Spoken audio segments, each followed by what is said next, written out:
Henri Chalus. Monsieur le ministre de l'économie, l'épuisement de notre modèle économique met en péril notre modèle social, vous le savez. Je crois fermement que notre avenir repose sur notre capacité à encourager la création de valeur et d'emplois. Sans emploi, il n'y a pas de société dont on puisse garantir la cohésion. En Outre-mer, le modèle économique actuel exclut la majorité de notre jeunesse. Le taux de chômage des jeunes de moins de 25 ans dépasse les 50%. On constate les limites de ce modèle économique précaire, car basé sur un enchevêtrement de dispositifs multipliant les dérogations et adaptations du droit national ou communautaire.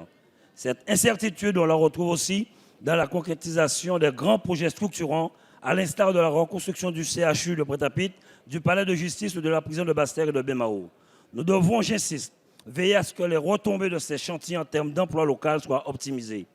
Les acteurs économiques manquent cruellement de visibilité et ne parviennent pas à sortir de l'urgence et de la précarité économique.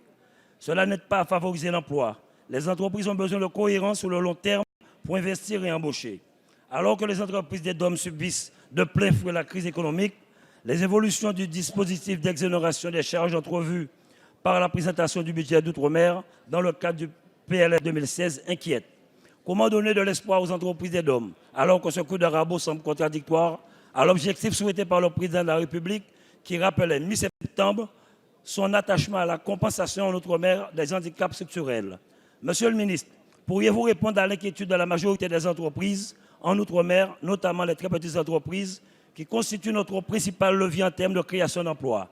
750 entreprises liquidées en 2015, fermeture de restaurants et licenciements suite à l'invasion des sargasses en Guadeloupe et en Martinique, où nous attendons encore l'état de catastrophe naturelle. Attente d'indemnisation des agriculteurs suite à la sécheresse et à la maladie des agrumes. Nous attendons des mesures concrètes et ciblées. Et pour finir, l'Outre-mer apporte son soutien aux familles des Alpes-Maritimes. Merci à vous. Merci, Monsieur Chalus. La parole est à Madame la ministre des Outre-mer. Merci, Monsieur le Président. Mesdames et Messieurs les députés, Monsieur le député Henri Chalus, je ne suis pas d'accord avec vous quand vous me dites que les entreprises manquent de visibilité.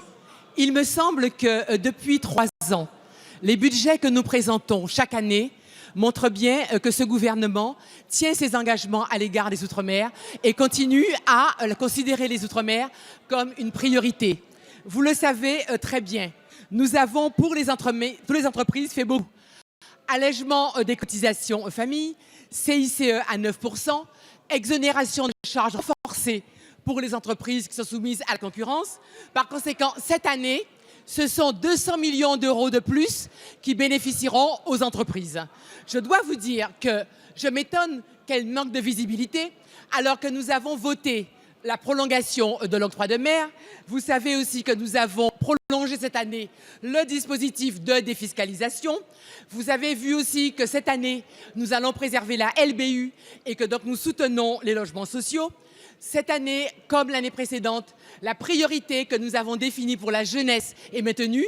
Comme vous, nous sommes préoccupés de voir que tous ces efforts n'ont pas la traduction qu'ils devraient avoir en matière d'emploi et notamment d'emploi des jeunes. Eh bien, en quelque part, moi j'ai fait un plan jeunesse, mais aujourd'hui j'ai tendance à dire, depuis 3 ans, nous faisons beaucoup d'efforts en direction des entreprises. Et aujourd'hui, il me semble que nous serions fondés à attendre qu'il y ait quelque chose qui se passe en termes d'empoche des jeunes, en termes d'investissement et que véritablement la vie puisse en être changée. Il me semble qu'aujourd'hui, il faut que tous on utilise ces outils qui sont en place de manière à améliorer la vie des gens dans les Outre-mer. Merci Madame la ministre. La parole est à Jacqueline Fraisse.